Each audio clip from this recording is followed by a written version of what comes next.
ಶ್ರೀ ಗಣಪತಿ ಶಾರದಾ ಗುರುಭ್ಯೋ ನಮಃ. ವಿಶ್ವರೂಪಿಯೇ ಶ್ರೀ ಗುರುವೇ, ನರಹರಿಯಾಗಿ ಬಂದಿರುವೆ, ಕಲಿಯಲಿ ನಿಂದು ಕಲಕವದೂಡುತ್ತ ಗಾಣಗಾಪುರದೊಳು ನೆಲೆಸಿರುವೆ. ಹರಿಯವತಾರಿ ಬ್ರಹ್ಮ ಮಹೇಶ್ವರ ತ್ರಿಮೂರ್ತಿಯಾಗಿ ನಿಂದಿರುವೆ. ಭೀಮಾ ತಟಿಯಲಿ ಸಂಗಮ ತೀರದಿ ಔದುಂಬರದಲ್ಲಿ ನೀನಿರುವೆ. ನರಸಿಂಹ ಸರಸ್ವತಿ ಯತಿವರ ಗುರುವರ ಸದ್ಗುರು ನೀನೇ ಆಗಿರುವೆ. ಅಷ್ಟರೂಪದಿ ಅಷ್ಟತೀರ್ಥಗಳ ದರ್ಶನವಾನಿ ತೋರಿರುವೆ. ಕಾಶಿಲಿಂಗವು ಪಾಪ ವಿನಾಶಿನಿ ಇಲ್ಲಿವೆ ಎಂದು ಹೇಳಿರುವೆ. ನಿರ್ಗುಣ ಪಾದುಕೆಯೊಳಗಡೆ ಇರುವೆ, ಭಕ್ತರು ಕೂಗಲು ಓಗೊಡುವೆ. ಶ್ರೋತೃಗಳಿಗೆ ಹಂಸಕವಿ ವಿರಚಿತ ಶ್ರೀ ದತ್ತ ಭಾಗವತದ 4ನೇ ಭಾಗ, ಉತ್ತರಕಾಂಡ ದ್ವಿತೀಯ ಸ್ಕಂದ, ಶ್ರೀ ನರಸಿಂಹ ಸರಸ್ವತಿ ಅವತಾರದಲ್ಲಿ ಶ್ರೀಪಾದರೇ ನರಹರಿಯಾಗಿ ಅವತಾರ ತಾಳಿದ್ದು ಹಾಗೂ ಅವರು ಬಾಲ್ಯದಲ್ಲಿಯೇ ಮನೆಯನ್ನು ತೊರೆದದ್ದು, ಮುಂದೆ ಅವರಿಗೆ ಕೃಷ್ಣ ಸರಸ್ವತಿಯಿಂದ ದೀಕ್ಷೆ, ತದನಂತರ ನರಹರಿಯೇ ನರಸಿಂಹ ಸರಸ್ವತಿಯಾಗಿ ಮಾಧವನಿಗೆ ಬ್ರಹ್ಮಜ್ಞಾನ ಬೋಧನೆ ಮಾಡಿದ್ದು ಎಂಬ 2ನೆಯ ಅಧ್ಯಾಯಕ್ಕೆ ಸ್ವಾಗತ. ಓಂ ದತ್ತಾಯ ನಮಃ. ಸಿದ್ಧಮುನಿಯು ನಾಮಧಾರಕನನ್ನು ಕುರಿತು, ನಾಮಧಾರಕನೇ, ಈ ಹಿಂದೆ ಪೂರ್ವ ದೇಶದಲ್ಲಿ ಪೀಠಿಕಾಪುರ ಅಂದರೆ ಇಂದಿನ ಆಂಧ್ರ ಪ್ರಾಂತ್ಯದ ಪೀಠಾಪುರದ ಅಪಸ್ತಂಭ ಶಾಖೆಯ ಸುಮತಿ ಅಪ್ಪಲರಾಜ ಶರ್ಮ ದಂಪತಿಗಳಿಗೆ ಸಾಕ್ಷಾತ್ ತ್ರೈಮೂರ್ತಿಯಾದ ದತ್ತಾತ್ರೇಯನೇ ಶ್ರೀಪಾದ ಶ್ರೀವಲ್ಲಭ ನಾಮದಿಂದ ಮಾನವ ದೇಹಿಯಾಗಿ ಜನಿಸುವನು. ಬಾಲ್ಯದಲ್ಲಿ ಶ್ರೀಪಾದರು ಹಲವಾರು ಲೀಲೆಗಳನ್ನು ತೋರುತ್ತಾ ತನ್ನ 7ನೆಯ ವಯಸ್ಸಿಗೆ ಕಾಲಿಡಲು ಅವರಿಗೆ ಮುಂಜಿವೆ ಕಾರ್ಯಕ್ರಮವು ಜರುಗುವುದು. ಮುಂದೆ ಶ್ರೀಪಾದರು ವೇದಾಧ್ಯಯನದಲ್ಲಿ ಕಾಲ ಕಳೆಯುತ್ತಾ ಲೋಕಹಿತಾರ್ಥವಾಗಿ ಹಲವಾರು ಲೀಲೆಗಳನ್ನು ತೋರುವ ಮೂಲಕ ಭಕ್ತ ಜನಕೋಟಿಯನ್ನು ಉದ್ಧರಿಸುವರು. ಬಾಲ್ಯದಲ್ಲಿಯೇ ಶ್ರೀಪಾದರು ಬ್ರಹ್ಮಜ್ಞಾನವನ್ನು ಬಲ್ಲವನೇ ಬ್ರಾಹ್ಮಣನೆಂಬ ಲೋಕ ಸಂದೇಶವನ್ನು ಸಾರುವರು. ಅಷ್ಟೇ ಅಲ್ಲದೆ ಅಷ್ಟದಶ ವರ್ಣದವರಿಗೆ ದತ್ತದೀಕ್ಷೆಯನ್ನು ನೀಡುವ ಮೂಲಕ ಅಂದಿನ ಕಾಲದಲ್ಲಿ ತಾಂಡವವಾಡುತ್ತಿರುವ ಜಾತಿ ಕಂದಾಚಾರವನ್ನು ಕಿತ್ತೆಸೆದು ಸಮಾನತೆಯನ್ನು ಸಾರುತ್ತಾರೆ. ನಾನು ಎಲ್ಲಕ್ಕೂ ಅತೀತನಾದವನು, ಆದ್ದರಿಂದ ನನ್ನ ಮುಂದೆ ಸಕಲ ಜೀವಜಂತುಗಳು ಸಮಾನವಾಗಿವೆ. ಅಷ್ಟೇ ಅಲ್ಲದೆ ನಾನು ಕೇವಲ ಭಕ್ತಿಗೆ ಒಲಿಯುವವನಾದುದರಿಂದ ನನ್ನನ್ನು ಭಕ್ತಿಯಿಂದ ನೆನೆಯಲು ಅವರನ್ನು ಯಾವಾಗಲೂ ಕಾಪಾಡುತ್ತೇನೆ ಎನ್ನುವ ದಿವ್ಯವಾಣಿಯು ಲೋಕಕ್ಕೆ ಸಾರಿದ ಶ್ರೀಪಾದರಿಗೆ 16 ಸಂವತ್ಸರಗಳು ತುಂಬಲು ಅವರು ಮನೆಯನ್ನು ತೊರೆದು ಲೋಕೋದ್ಧಾರಕ್ಕಾಗಿ ಉತ್ತರ ಪಥಕ್ಕೆ ಸಾಗುವರು. ಭರತ ಖಂಡದ ಹಲವಾರು ತೀರ್ಥಕ್ಷೇತ್ರಗಳನ್ನು ದರ್ಶಿಸುತ್ತಾ ಕಾಶಿಯತ್ತ ಸಾಗಿದ ಶ್ರೀಪಾದರು ಅಲ್ಲಿ ಹಲವಾರು ಸಾಧುಸಂತರಿಗೆ ದೀಕ್ಷೆಯನ್ನಿತ್ತು ಮುಂದೆ ಸಾಗಿ ಹಿಮಾಲಯ, ಗೋಕರ್ಣ ಮುಂತಾದೆಡೆಗೆ ಸಂಚರಿಸಿ ಭರತ ಖಂಡದ ಅನೇಕ ಪುಣ್ಯಕ್ಷೇತ್ರಗಳಿಗೆ ಹೋಗಿ ಆಯಾ ಕ್ಷೇತ್ರಗಳಿಗೆ ಶಕ್ತಿಪಾತ ಮಾಡುವರು. ನಂತರ ಪುರಾಣ ಪ್ರಸಿದ್ಧವಾದ ಕುರುವಾಪುರ ಹೆಸರಿನ ಕುರುಗಡ್ಡೆ ಅಥವಾ ಇಂದಿನ ಕರ್ನಾಟಕದ ರಾಯಚೂರು ಜಿಲ್ಲೆಯ ಕೃಷ್ಣಾ ತಟದಲ್ಲಿರುವ ಕುರುಗಡ್ಡೆ, ಇದು ಶ್ರೀಪಾದ ಶ್ರೀವಲ್ಲಭರ ಅವಿಮುಕ್ತ ಕ್ಷೇತ್ರವಾಗಿದೆ. ಈ ಕುರುಗಡ್ಡೆಗೆ ಬಂದು ಅಲ್ಲಿ ಹಲವು ವರ್ಷಗಳ ಕಾಲ ಲೋಕ ಕಲ್ಯಾಣ ಕಾರ್ಯ ಕೈಗೊಳ್ಳುವರು. ಅಲ್ಲಿ ಅವರಿಗೆ ಹಲವಾರು ಜನ ಭಕ್ತರಾಗುವರು. ಅಂತಹವರಲ್ಲಿ ಶಂಕರ ಭಟ್ಟನು ಕೂಡ ಒಬ್ಬನು.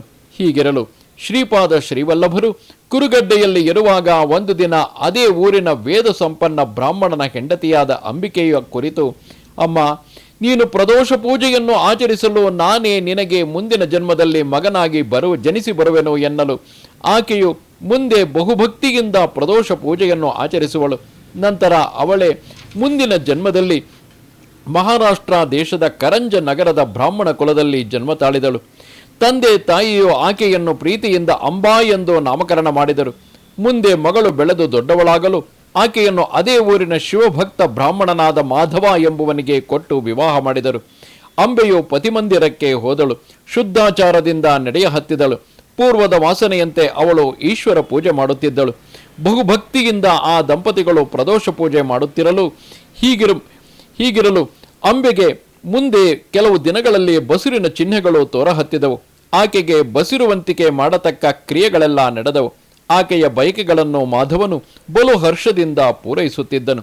ಆಕೆಯ ಬಯಕೆ ಸಾಮಾನ್ಯ ಸ್ತ್ರೀಯರ ಬಯಕೆಯಂತೆ ಇದ್ದಿರಲಿಲ್ಲ. ಅವಳು ಯಾವಾಗಲೂ ಬ್ರಹ್ಮಜ್ಞಾನದ ವಾಕ್ಯಗಳನ್ನೇ ಉಚ್ಚರಿಸುತ್ತಿದ್ದಳು. ಇದೇ ಸ್ಥಿತಿಯಿಂದ ಅವಳ ಗರ್ಭಕ್ಕೆ ನವಮಾಸಗಳು ತುಂಬಿದವು. ನಂತರ ಒಂದು ಶುಭ ದಿನ ಅಂಬೆಯು ಗಂಡು ಮಗನನ್ನು ಹಡೆದಳು. ಅಂಬಾ ಮಾಧವರೀರ್ವರಿಗೂ ಬಲು ಹರುಷ, ಅತಿ ಆನಂದ. ಮಗುವು ಜನಿಸಿದ ಕೂಡಲೇ ಪ್ರಣವೋಚ್ಚಾರ ಮಾಡಹತ್ತಿತು. ಎಲ್ಲರಿಗೂ ಆಶ್ಚರ್ಯ. ಮಾಧವನು ಬ್ರಾಹ್ಮಣರಿಂದ ಮಗುವಿನ ಜಾತಕರ್ಮ ಮಾಡಿಸಿದನು. ಜಾತಕವನ್ನು ನೋಡಿಸಿದನು.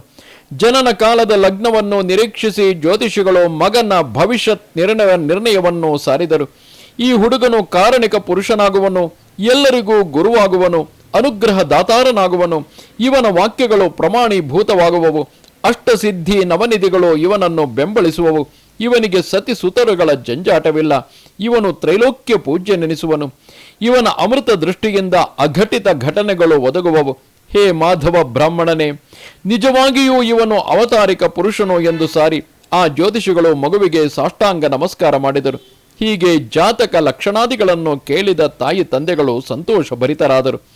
ಮಾಧವ ಬ್ರಾಹ್ಮಣನು ಲೌಕಿಕವನ್ನು ಅನುಸರಿಸಿ ಮಗುವಿನ ನಾಮಕರಣ ಸಮಾರಂಭ ಮಾಡಿದನು. ಶಾಲಿಗ್ರಾಮ ದೇವ ಎಂಬ ಜನ್ಮನಾಮದಿಂದಲೂ ನರಹರಿ ಎಂಬ ಅಂಕಿತ ನಾಮದಿಂದಲೂ ಆ ಮಗುವಿಗೆ ನಾಮಕರಣ ಮಾಡಿದರು. ತಾಯಿ ತಂದೆಗಳು ನರಹರಿಯನ್ನು ಪ್ರೀತಿಯಿಂದ ಸಂಗೋಪನ ಮಾಡಹತ್ತಿದರು. ಬಾಲಕನು ದಿನ ದಿನವೂ ಬೆಳೆದು 1 ವರ್ಷದವನಾದನು. ಮುಂದೆ 2ನೇ ವರ್ಷಕ್ಕೆ ಕಾಲಿಟ್ಟರೂ ಅವನ ಮುಖದಿಂದ ಓಂಕಾರದ ಹೊರತು ಅನ್ಯ ಶಬ್ದಗಳೇ ಹೊರಡದಾದವು. ತಮ್ಮ ಮಗನು ಮೂಕನಾಗುವನು ಎಂಬ ಚಿಂತೆಯು ತಾಯಿ ತಂದೆಗಳನ್ನು ಬಾಧಿಸಹತ್ತಿತು. ಅವನಿಗೆ ಮಾತು ಬರಬೇಕೆಂದು ಕುಲದೇವತೆಯನ್ನು ಆರಾಧಿಸಿದರು. ಮಂತ್ರ ಅರಳೆಲೆಯಲ್ಲಿ ಉಣ್ಣಿಸಿದರು. ಏನೊಂದು ಉಪಾಯ ಮಾಡಿದರೂ ಅವನಿಗೆ ಮಾತಾಡಲು ಸಾಧ್ಯವಾಗಲಿಲ್ಲ. ಓಂಕಾರದ ಹೊರತು ಅನ್ಯ ಶಬ್ದಗಳ ಉಚ್ಚಾರ ಆಗಲೊಲ್ಲದು. ವಯಸ್ಸು ದಿನೇ ದಿನೇ ಹೆಚ್ಚಾಗತೊಡಗಿತು. ಎಲ್ಲರೂ ಈ ಹುಡುಗನು ಮೂಕನು ಎಂದು ನಿರ್ಧಾರದ ವಾಕ್ಯವನ್ನು ಆಡಹತ್ತಿದರು. ತಾವು ಮಗನ ದೆಸೆಯಿಂದ ಮಾಡಿದ ವ್ರತನೇಮಗಳು ನಿರರ್ಥಕವಾದವು ಎಂದು ಹಳಹಳಿಸಹತ್ತಿದರು. ಈ ಪರಿಸ್ಥಿತಿ ಇರುವಾಗಲೇ ನರಹರಿಗೆ 7ನೆಯ ವಯಸ್ಸು ಪ್ರಾಪ್ತವಾಯಿತು. ಅವನಿಗೆ ಉಪನಯನ ಕಾಲ ಒದಗಿತು. ಇವನಿಗೆ ಗಾಯತ್ರಿ ಮಂತ್ರೋಪದೇಶವಾಗಬೇಕು. ಹುಟ್ಟು ಮೂಕನಾದ ಇವನಿಗೆ ಅದೆಂತು ಉಪನಯನ, ಅದೆಂತು ಮಂತ್ರೋಪದೇಶ ಎಂದು ತಂದೆ ತಾಯಿಗಳು ಆ ಮಗನನ್ನು ಮುಂದಿರಿಸಿಕೊಂಡು ಚಿಂತೆ ಮಾಡಹತ್ತಿದರು. ಆಗ ನರಹರಿಯು ತನ್ನ ತಾಯಿಯ ಕೈಯನ್ನು ಹಿಡಿದು ಮನೆಯೊಳಕ್ಕೆ ಹೋಗಿ ಒಂದು ಕಬ್ಬಿಣದ ಕಂಬಿಯನ್ನು ತಾಯಿಯ ಕೈಯಿಂದ ತರಿಸಿ ಅದನ್ನು ತನ್ನ ಮಂತ್ರದ ದೃಷ್ಟಿಯಿಂದ ನೋಡಿದನು, ತನ್ನ ಅಮೃತ ದೃಷ್ಟಿಯಿಂದ ನೋಡಿದನು. ಕೂಡಲೇ ಆ ಕಬ್ಬಿಣವು ಬಂಗಾರವಾಗುವುದು. ತಾಯಿಯು ನೋಡಿ ಚಕಿತಳಾದಳು. ತನ್ನ ಗಂಡನನ್ನು ಕರೆದು ತೋರಿಸಿದಳು. ಆಗ ಅವರು ತಮ್ಮ ಮಗನು ಸಾಮಾನ್ಯನಲ್ಲ, ಸಾಕ್ಷಾತ್ ದತ್ತಾವತಾರಿಯೇ ಆಗಿರುವನು ಎಂದು ನಂಬಿ ಅವನಿಗೆ ನಮಸ್ಕರಿಸಿದರು. ಈ ಸಂಗತಿಯನ್ನು ಅವರು ಗೌಪ್ಯವಾಗಿ ಇಟ್ಟುಕೊಂಡು ಮಗನ ಉಪನಯನದ ಸಿದ್ಧತೆ ನಡೆಸಿದರು. ಜನರೆಲ್ಲ ಇವರು ಮೂಕನ ಮುಂಜಿವೆ ಮಾಡಿ ಅವನಿಗೆ ಗಾಯತ್ರಿ ಉಪದೇಶ ಹೇಗೆ ಮಾಡುವರೋ ಏನೋ ಎಂದು ಧಿಕ್ಕಾರ ನುಡಿಗಳನ್ನು ಆಡಹತ್ತಿದರು. ಆದರೂ ತಾಯಿ ತಂದೆಗಳು ಒಳ್ಳೆ ಹರ್ಷದಿಂದ ಹಂದರ ಹಾಕಿಸಿದರು. ಆಪ್ತೇಷ್ಟರನ್ನು ಕರೆಸಿದರು. ಅಡಿಗೆ ಸಾಹಿತ್ಯ ಸಿದ್ಧತೆ ಮಾಡಿದರು. ಮಾಧವನು ಮುಂಜಿಯ ಮುಹೂರ್ತ ಗೊತ್ತುಪಡಿಸಿ ವಿದ್ವಾನ್ ಬ್ರಾಹ್ಮಣರನ್ನು ಆಮಂತ್ರಿಸಿದನು. ಉಪನಯನ ವಿಧಿಯ ಅಂಗಗಳಾದ ಚೌಲಕರ್ಮ, ಸಹಭೋಜನ, ಯಜ್ಞೋಪವೀತ ಧಾರಣ, ಮೌಂಜಿ ಬಂಧನಗಳಾದವು. ಇವೆಲ್ಲ ಸಂದರ್ಭಗಳಲ್ಲಿ ಒಟುವಿನ ಅಂದರೆ ಬಾಲಕನ ಮುಖದಿಂದ ಒಂದು ಶಬ್ದ ಹೊರಡಲಿಲ್ಲ. ನಂತರ ತಂದೆಯು ಗಾಯತ್ರಿ ಮಂತ್ರೋಪದೇಶ ಮಾಡಿದನು.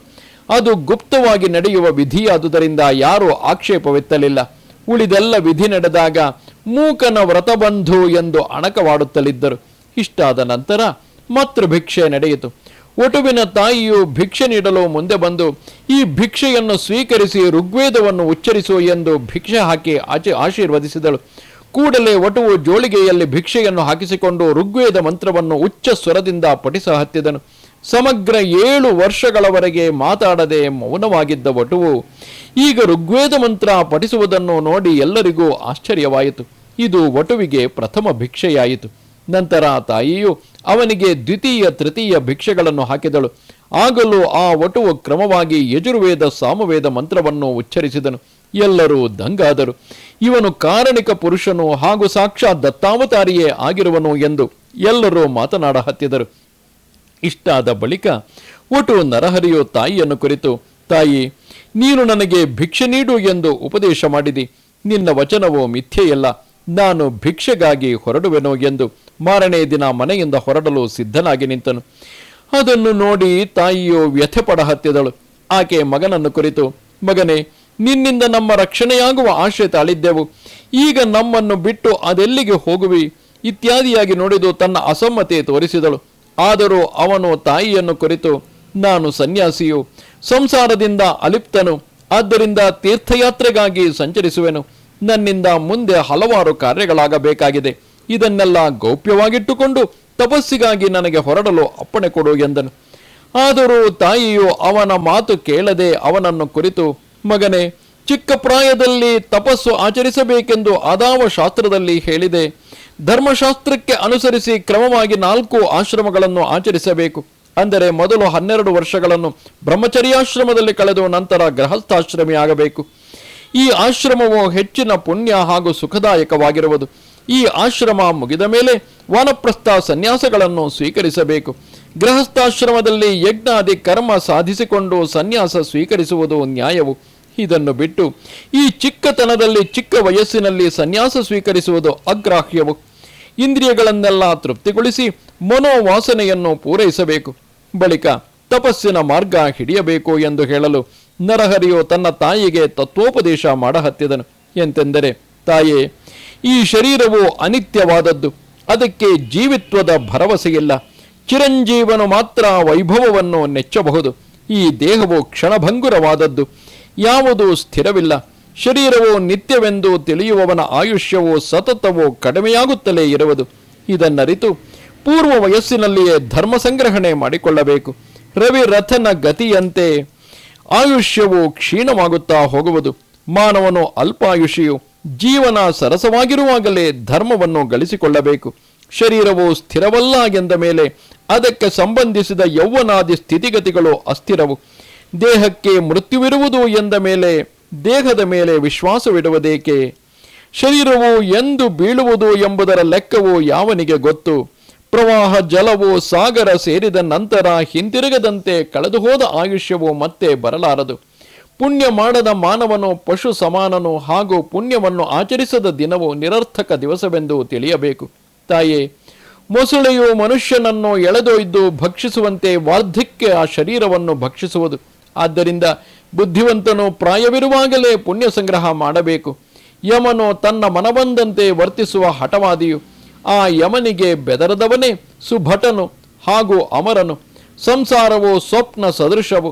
ಮಿಂಚಿನ ಮಿಣುಕು ತೋರಿ ಮರೆಯಾಗುವಂತೆ ದೇಹವು ಗುಪ್ತವಾದುದು, ಸ್ಥಿರವಾಗಿ ಉಳಿಯುವುದಿಲ್ಲ. ಈ ಪ್ರಕಾರ ನರಹರಿಯು ತಾಯಿಗೆ ತತ್ವೋಪದೇಶ ಮಾಡಿದನು. ಅದನ್ನು ಕೇಳಿ ಅಲ್ಲಿ ನೆರೆದವರಿಗೆಲ್ಲ ಆಶ್ಚರ್ಯವಾಯಿತು. ಮಗನ ಬೋಧೆಯನ್ನು ಶ್ರವಣ ಮಾಡಿದ ತಾಯಿ ಅವನಿಗೆ ನಮಸ್ಕರಿಸಿದಳು. ಮತ್ತೆ ಆಕೆ ಮಗನನ್ನು ಕುರಿತು, ನನಗೆ ಈ ಜನ್ಮದಲ್ಲಿ 4 ಮಕ್ಕಳಾಗುವರೆಂದು ನೀನು ಗತ ಜನ್ಮದಲ್ಲಿಯೇ ಭವಿಷ್ಯ ಹೇಳಿರುವೆ. ಕನಿಷ್ಠ 1 ಕೂಸು ನನ್ನಿಂದ ಜನಿಸುವವರೆಗಾದರೂ ನೀನು ಇಲ್ಲಿ ಇರುವವನಾಗು. ನಂತರ ನಿನಗೆ ಹೋಗಲು ಅಪ್ಪಣೆ ಕೊಡುವೆ. ಇದು ನಿಶ್ಚಯವೋ ಎಂದು ಹೇಳಿದಳು. ಮತ್ತೆ ಆಕೆಯು ಮುಂದುವರೆದು, ಮಗನೇ, ಇದಕ್ಕೂ ಮೀರಿ ನೀನು ಹೋದದ್ದಾದರೆ ನಾನು ಪ್ರಾಣ ಕೊಡುವೆನು. ಮಗನೇ, ನೀನು ನಮ್ಮ ಕುಲದೇವತೆ ಎಂದು ಭಾವಿಸಿರುವೆವೋ ಎಂದಳು. ಆ ಮಾತಿಗೆ ನರಹರಿಯು ನಗುತ್ತಾ, ಅಡ್ಡಿಯಿಲ್ಲ, ನಿನಗೆ ಇನ್ನೂ 2 ಮಕ್ಕಳು ಹುಟ್ಟುವುದು ನಿಶ್ಚಯವು. ಅದುವರೆಗೆ ಇಲ್ಲೇ ಇರುವೆನು. ನಂತರ ನಾನು ನಿನ್ನ ಅಪ್ಪಣೆ ಸಿಗದಿದ್ದರೂ ಹೊರಡುವೆನು. ಇನ್ನು 1 ವರ್ಷ ಮಾತ್ರ ಇಲ್ಲಿ ಇರುವೆನು ಎಂದು ಹೇಳಿ ಮಗನು ಹೋಗುವುದನ್ನು ಬಿಟ್ಟು ಮನೆಯಲ್ಲಿ ಇರಹತ್ತಿದನು. ತಾನು 7 ವರ್ಷದ ಬಾಲಕನಾದರೂ ಶಿಷ್ಯವರ್ಗಕ್ಕೆ ವೇದಾಭ್ಯಾಸ ಹೇಳುತ್ತಾ ಕಾಲ ನಿರೀಕ್ಷಿಸ ಹತ್ತಿದನು. ಹೀಗಾಗಿ ಅಲ್ಪ ಕಾಲದಲ್ಲಿ ಅವನ ತಾಯಿಯು ಮತ್ತೆ ಗರ್ಭಿಣಿಯಾದಳು. ನವಮಾಸ ಪೂರ್ಣವಾಗಲು ಅವಳಿ ಜವಳಿ ಗಂಡು ಮಕ್ಕಳನ್ನು ಹಡೆದಳು. ಬಾಲಕ ನರಹರಿಯ ಆಶೀರ್ವಚನ ಸತ್ಯವಾಯಿತು. ಅಂಬೆಗೆ ಈ ಮಕ್ಕಳು ಹುಟ್ಟಿ ಕೆಲವು ತಿಂಗಳುಗಳು ಗತಿಸಲು ಹೀಗೆಯೇ ಒಂದು ದಿನ ತಾಯಿಯು ಕೂಸುಗಳನ್ನು ಆಡಿಸುತ್ತಾ ಕುಳಿತಿದ್ದಳು. ನರಹರಿಯು ಅಲ್ಲಿಗೆ ಬಂದು, ತಾಯೇ, ನಿನ್ನ ಇಚ್ಛೆ ಸಫಲವಾಯಿತು.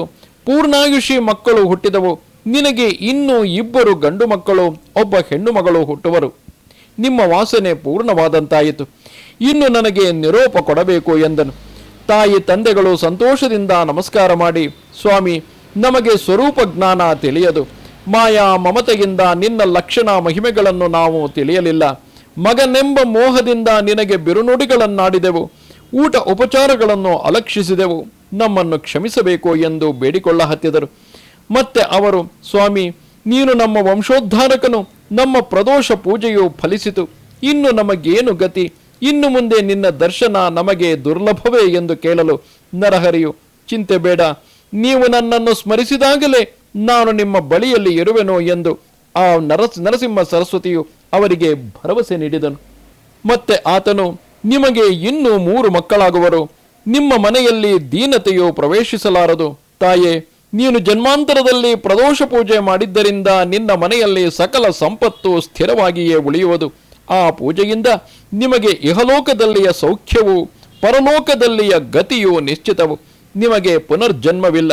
ನೀವು ಶಂಕರನನ್ನು ಆರಾಧಿಸಿದ್ದುದರಿಂದಲೇ ನಾನು ನಿಮ್ಮಲ್ಲಿ ಅವತಾರ ತಾಳಬೇಕಾಯಿತು. ನಿಮ್ಮ ವಾಸನೆ ಪೂರ್ಣವಾಯಿತು. ನನಗೆ ನಿರೋಪ ಕೊಡಿರಿ. ಇನ್ನು 30 ವರ್ಷಗಳಿಗೆ ನಾನು ನಿಮಗೆ ದರ್ಶನ ನೀಡುವೆನು. ಈಗ ನಾನು ಬದರೀವನಕ್ಕೆ ಹೋಗಿ ಸಿದ್ಧರ ದರ್ಶನ ಪಡೆಯುವೆನು ಎಂದು ಹೇಳಿ ನರಹರಿಯು ಜನ್ಮದಾತರಿಂದ ನಿರೋಪ ಸ್ವೀಕರಿಸಿದನು. ನಂತರ ಅವನು ಕರಂಜದಿಂದ ತಪಸ್ಸಿಗಾಗಿ ಹೊರಹೊರಟನು. ಆಗ ನರಹರಿಯ ವಯಸ್ಸು 8 ವರ್ಷವಾಗಿತ್ತು. ತಾಯಿ ತಂದೆಗಳು, ಗ್ರಾಮವಾಸಿಗಳೂ ಕೂಡ ಬಾಲಕ ನರಹರಿಯನ್ನು ಬೀಳ್ಕೊಡಲು ಬಂದರು. ಚಿಕ್ಕ ವಯಸ್ಸಿನ ಬಾಲಕನು ತಪಸ್ಸಿಗೆ ಹೊರಟಿದುದು ಎಲ್ಲರಿಗೂ ಆಶ್ಚರ್ಯವಾಯಿತು. ನಿಜವಾಗಿಯೂ ಈತನು ಬಾಲಕನಲ್ಲ, ಸಾಕ್ಷಾತ್ ದತ್ತಾತ್ರೇಯನೇ ಆಗಿರುವನು ಎಂದು ಎಲ್ಲರೂ ನುಡಿಯುತ್ತಿದ್ದರು. ಎಲ್ಲರೂ ಆ ಗುರುವರನಿಗೆ ನಮಸ್ಕರಿಸಿದರು. ಗ್ರಾಮದಿಂದ ಕೆಲ ದೂರ ಹೋಗಿ ಬೀಳ್ಕೊಟ್ಟು ಹಿಂದಿರುಗಿದರು. ತಾಯಿ ತಂದೆ ಇವರಿಬ್ಬರು ಮಾತ್ರ ಮೋಹ ಪರವಶರಾಗಿ ಇನ್ನಷ್ಟು ಮುಂದೆ ಹೋದರು. ಆಗ ನರಹರಿಯು ಅವರಿಗೆಲ್ಲ ನಿಲ್ಲಲು ಹೇಳಿದನು ಮತ್ತು ಅವರಲ್ಲಿಯ ಮೋಹ ನಿವಾರಣೆಯಾಗಿ ಅವರಿಗೆ ತನ್ನ ನಿಜ ರೂಪ ತೋರಿಸಿದನು. ತಾಯಿ ತಂದೆಗಳು ಸಾಕ್ಷಾತ್ ತ್ರೈಮೂರ್ತಿಯ ಸ್ವರೂಪ ಕಂಡರು. ತಮ್ಮ ಪುಣ್ಯ ಹೆಚ್ಚಿನದೆಂದು ಭಾವಿಸಿ ಆನಂದ ಹೊಂದಿದರು. ಹಾಗೂ ಅವರು ಶ್ರೀ ಗುರುವಿನ ಪುನರ್ದರ್ಶನ ಅಪೇಕ್ಷಿಸಿ ನಮಸ್ಕರಿಸಿದರು. ಗುರುವು ಅವರಿಗೆ ಮತ್ತೆ 30 ವರ್ಷಗಳಿಗೆ ಬರುವುದಾಗಿ ಅಭಯ ನೀಡಿ ಮುಂದೆ ಸಾಗಿದನು. ತಾಯಿ ತಂದೆಗಳು ಹಿಂದಿರುಗಿ ತಮ್ಮ ಮನೆ ಸೇರಿದರು. ಅತ್ತ ನರಹರಿಯು ಹಾಗೆಯೇ ಉತ್ತರ ಪಥದತ್ತ ಸಾಗಿ ಬದರೀವನಕ್ಕೆ ತಲುಪಿದನು. ಅಲ್ಲಿಂದ ಆನಂದ ಕಾನನ ಸೇರಿ ವಾರಾಣಸಿ ಕ್ಷೇತ್ರಕ್ಕೆ ಬಂದನು. ಆ ವಾರಾಣಸಿಯು ಅವಿಮುಕ್ತ ಕ್ಷೇತ್ರವು. ಅದು ವಿಶ್ವೇಶ್ವರನ ಸ್ಥಾನವು, ಅಲ್ಲದೆ ತ್ರೈಲೋಕ್ಯದಲ್ಲಿ ಅನುಪಮ್ಯವಾದದ್ದು. ಹೀಗಿರಲು ನರಹರಿಯು ಅಲ್ಲಿ ನಿಂತು ಅನುಷ್ಠಾನ ಮಾಡಿದನು. ವಿಶ್ವೇಶ್ವರನ ದರ್ಶನದಿಂದ ಆತ್ಮಾರಾಮನನ್ನು ಆರಾಧಿಸಿದನು. ಈ ಪ್ರಕಾರ ಹಲವು ದಿನಗಳವರೆಗೆ ಅಷ್ಟಾಂಗ ಯೋಗ ಸಹಿತ ತಪಸ್ಸು ಮಾಡಿದನು. ಆ ಕಾಶಿಯಲ್ಲಿ ಅದೆಷ್ಟೋ ಜನ ತಪಸ್ವಿಗಳಿದ್ದರು. ಅವರು ಹೊಸದಾಗಿ ಬಂದ ಈ ಗುರುವನ್ನು ನೋಡಿದರು. ಬಾಲ ತಪಸ್ವಿ ಎಂದು ಆಶ್ಚರ್ಯಪಟ್ಟರು. ಎಲ್ಲರೂ ಇವನ ಹತ್ತಿರ ಬಂದು ದರ್ಶನ ಪಡೆಯ ಹತ್ತಿದರು. ಆ ತಪಸ್ವಿಗಳಲ್ಲಿ ಕೃಷ್ಣ ಸರಸ್ವತಿ ಎಂಬ ಹೆಸರಿನ ವೃದ್ಧ ಸನ್ಯಾಸಿ ಇದ್ದರು. ಅವರು ಈ ಬಾಲ ಸನ್ಯಾಸಿಯನ್ನು ಸ್ನೇಹ ಭಾವದಿಂದ ನಿರೀಕ್ಷಿಸುತ್ತಿದ್ದರು. ಆ ಕೃಷ್ಣ ಸರಸ್ವತಿಯು ಇನ್ನಿತರ ಎಲ್ಲ ತಪಸ್ವಿಗಳನ್ನು ಕುರಿತು, ಯತಿಗಳೇ, ಈ ನರಹರಿಯನ್ನು ನೀವು ಮಾನವ ಬ್ರಹ್ಮಚಾರಿ ಎಂದು ತಿಳಿಯಬೇಡಿರಿ. ನಿಜವಾಗಿಯೂ ಇವನು ಅವತಾರಿಕನೋ ಅತಿ ತಾಪಸಿಯೂ ಆಗಿರುವನು. ಇವನು ವಿಶ್ವವಂದ್ಯನಾಗಿರುವನು. ನಾವೆಲ್ಲರೂ ವಯಸ್ಸಿನಲ್ಲಿ ಇವನಿಂದ ಹಿರಿಯರಾದರೂ ಇವನಿಗೆ ವಂದಿಸಬೇಕು. ಅಲ್ಲದೆ ಒತ್ತಾಯದಿಂದ ಇವನಿಗೆ ಸನ್ಯಾಸ ದೀಕ್ಷೆಯನ್ನು ಕೊಡಿಸಬೇಕು. ಕೇವಲ ಪರೋಪಕಾರಾರ್ಥವೆಂದೇ ಇವನಿಗೆ ಸನ್ಯಾಸ ದೀಕ್ಷೆ ಸ್ವೀಕರಿಸುವುದಕ್ಕೆ ನಾವು ಇವನಿಗೆ ಕೇಳಿಕೊಳ್ಳಬೇಕು ಎಂದು ಹೇಳಿದರು. ಆಗ ಅಲ್ಲಿಯ ಎಲ್ಲ ಸನ್ಯಾಸಿಗಳು ಕೂಡಿಕೊಂಡು ಆ ನರಹರಿಯು ಇರುವಲ್ಲಿಗೆ ಬಂದು ಅವನನ್ನು ವಂದಿಸಿದರು. ನೀವು ಸನ್ಯಾಸ ದೀಕ್ಷೆ ಸ್ವೀಕರಿಸಿ ನಮ್ಮನ್ನು ಉದ್ಧರಿಸಬೇಕು, ಅಷ್ಟೇ ಅಲ್ಲದೆ ನಮ್ಮ ಪೂಜೆಯನ್ನು ಮನ್ನಿಸಬೇಕು ಎಂದು ಪ್ರಾರ್ಥಿಸಿದರು. ಮತ್ತೆ ಮುಂದುವರೆದು, ಹೇ ಯತಿವರ, ಕಲಿಪ್ರಾಬಲ್ಯದಿಂದ ಸನ್ಯಾಸ ಮಾರ್ಗವು ಕೊಂದುತ್ತಾ ನಡೆದಿದೆ. ನೀವು ಆಶ್ರಮವನ್ನು ಉದ್ಧರಿಸಿದರೆ ಲೋಕೋಪಕಾರವಾಗುವುದು ಎಂದು ಎಲ್ಲರೂ ಕೈಮುಗಿದು ತಮ್ಮ ತಮ್ಮ ಬೇಡಿಕೆಗಳನ್ನು ತಿಳಿಸಿದರು. ಗುರುಗಳು ಅವರೆಲ್ಲರ ಇಚ್ಛೆಯನ್ನು ಮನ್ನಿಸಿ ವೃದ್ಧರಾದ ಕೃಷ್ಣ ಸರಸ್ವತಿಯವರಿಂದ ಸನ್ಯಾಸ ದೀಕ್ಷೆಯನ್ನು ಅಂಗೀಕರಿಸಿಕೊಂಡರು. ಹಾಗೂ ಅಂದಿನಿಂದ ಬಾಲಕನು ನರಹರಿಯ ಬದಲಾಗಿ ನರಸಿಂಹ ಸರಸ್ವತಿ ಎಂಬ ಅಭಿಧಾನದಿಂದ ಪ್ರಸಿದ್ಧಿ ಹೊಂದಿದರು. ನಂತರ ಇವರಿಗೆ ಅಲ್ಲಿ ಹಲವಾರು ಜನ ಶಿಷ್ಯರಾದರು. ಬಳಿಕ ಗುರುಗಳು ಕಾಶಿಯಿಂದ ಹೊರಟು ತಮ್ಮ ಶಿಷ್ಯರೊಂದಿಗೆ ಬದರಿಗೆ ಬಂದರು. ಮೇರುಗಿರಿಯನ್ನು ಬಲ ಮಾಡಿಕೊಂಡು ಪ್ರದಕ್ಷಿಣೆ ಹಾಕಿ ನವಖಂಡ ಪೃಥ್ವಿಯಲ್ಲಿನ ಎಲ್ಲ ತೀರ್ಥಗಳನ್ನು ಸುತ್ತಾಡಿದರು. ಹೀಗೆ ಶಿಷ್ಯ ಸ್ತೋಮದೊಡನೆ ಪೃಥ್ವಿ ಪ್ರದಕ್ಷಿಣೆ ಮಾಡಿ ಗಂಗಾ ಸಾಗರಕ್ಕೆ ಬಂದರು. ಅಲ್ಲಿಂದ ತಟಾಕ ಯಾತ್ರೆ ಇದನ್ನು ಮುಗಿಸಿ ಪ್ರಯಾಗಕ್ಕೆ ಬಂದರು. ಆ ಪ್ರಯಾಗದಲ್ಲಿ ಶ್ರೀ ಗುರುಗಳು ಇರುತ್ತಿರುವಾಗಲೇ ಅಲ್ಲಿಗೆ ಮಾಧವ ಎಂಬ ಹೆಸರಿನ ಒಬ್ಬ ಬ್ರಾಹ್ಮಣನು ಬಂದನು. ಗುರುಗಳು ಆ ಮಾಧವ ಬ್ರಾಹ್ಮಣನಿಗೆ ಬ್ರಹ್ಮಜ್ಞಾನವನ್ನು ಉಪದೇಶ ಮಾಡಿದರು. ಹಾಗೂ ಅವನಿಗೆ ಚತುರ್ಥಾಶ್ರಮದ ದೀಕ್ಷೆ ಕೊಟ್ಟರು. ಅವನಿಗೆ ಮಾಧವ ಸರಸ್ವತಿ ಎಂದು ಹೆಸರಿಟ್ಟು ಅವನನ್ನು ತಮ್ಮ ಶಿಷ್ಯನನ್ನಾಗಿ ಮಾಡಿಕೊಂಡರು ಎನ್ನುವಲ್ಲಿಗೆ ಈ ಅಧ್ಯಾಯವು ಮುಕ್ತಾಯವಾಗುತ್ತದೆ. ಅವಧೂತ ಚಿಂತನ ಶ್ರೀ ಗುರುದೇವದತ್ತ. ನಮಸ್ತೆ ಶಾರದೆ ದೇವಿ ಕಾಶ್ಮೀರ ಪುರವಾಸಿನಿ. ತ್ವಾಮಹಂ ಪ್ರಾರ್ಥಯೇ ನಿತ್ಯಂ ವಿದ್ಯಾದಾನಂಚ ದೇಹಿ ಮೇ. ನಮಸ್ಕಾರ.